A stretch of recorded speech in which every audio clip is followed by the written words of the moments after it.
So this morning was the closest that 3i Atlas has gotten to the Earth, or ever will be, potentially ever, which is insane to think that this is the largest interstellar object ever discovered in all of human history. And right now, ish is approximately the closest it has ever been or ever will be to the Earth. Crazy, wild. Um, Very, very interesting to think about. It's one of those things that you can just be in absolute awe, like wow, um, and be stunned and just like not be able to come up with any sort of thoughts about it. Just like try to think about it and comprehend it and just be like, whoa. But I just wanted to take a brief moment. Oh, and I unfortunately did not get to see it this morning. Cloudy skies, but fingers crossed, hopefully soon. I borrowed a telescope from a friend. But, anyways, I wanted to use this as an opportunity to remind everyone how little we actually know and to be open minded. Because we like to think that we understand everything, but Threat Atlas is a perfect, easy example. Like, there is so much conflicting information out there. It is so hard to find out, like, what actually is this thing? Is it just a big hunk of rock? Is it acting in strange ways, as some people claim? And then, of course, you get the ones that are like, it's aliens! And, like, maybe one could hope that would be really, really fun. Uh, in so many ways. Who knows what the in which ways? Um, that's half the fun, is not knowing all of the ways in which it could be fun or not be fun. Anyways, yeah, like true legitimate science is open-hearted, open-minded, seeing what is, just like observing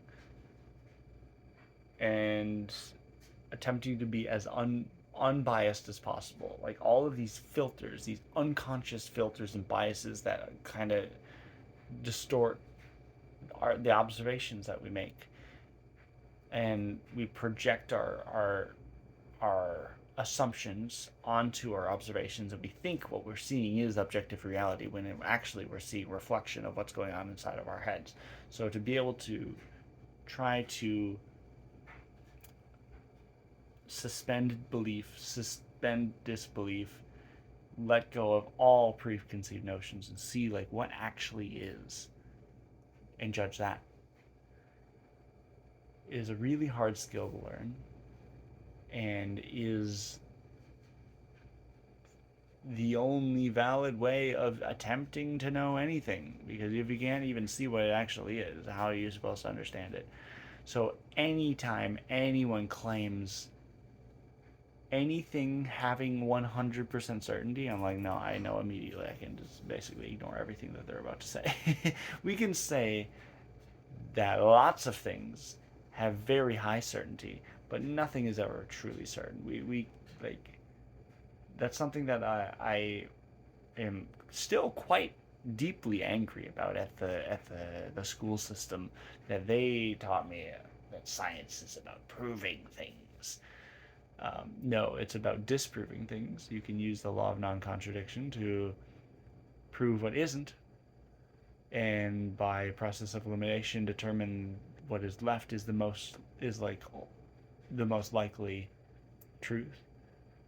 And then, but you can never really prove a truth. You can test it. You can, if a test is consistent and reliable and repeatable, then that's your best hypothesis then becomes a theory, and then you can work on it from there, and you build things on top of other things. But then sometimes theories collapse, and we discover, oh, that was only valid within that context, and now we're outside of that context, and we need new hypotheses and new theories for new things, for new observations that do not fit the prior understandings. That is something that I think is not taught nearly enough. I know it wasn't taught to me at all like they did not teach me what real science was, which is to not insist that you know what is, and to just simply see what is. What is it? Let's look at it. Let's check it out. And of course, then I could go on to many other tangents about like, in order to have conversations about that, you have to have like freedom of speech to be able to share information, and you also have to be able to trust the information you're getting. And now we've got AI and blah blah blah blah blah. All these other tangents I could go on, but I shall spare you. So hopefully, if you can get access to a telescope, there's lots of like public telescopes.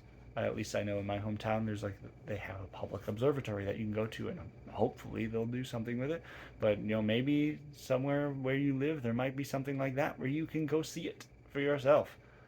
So good luck. Question everything.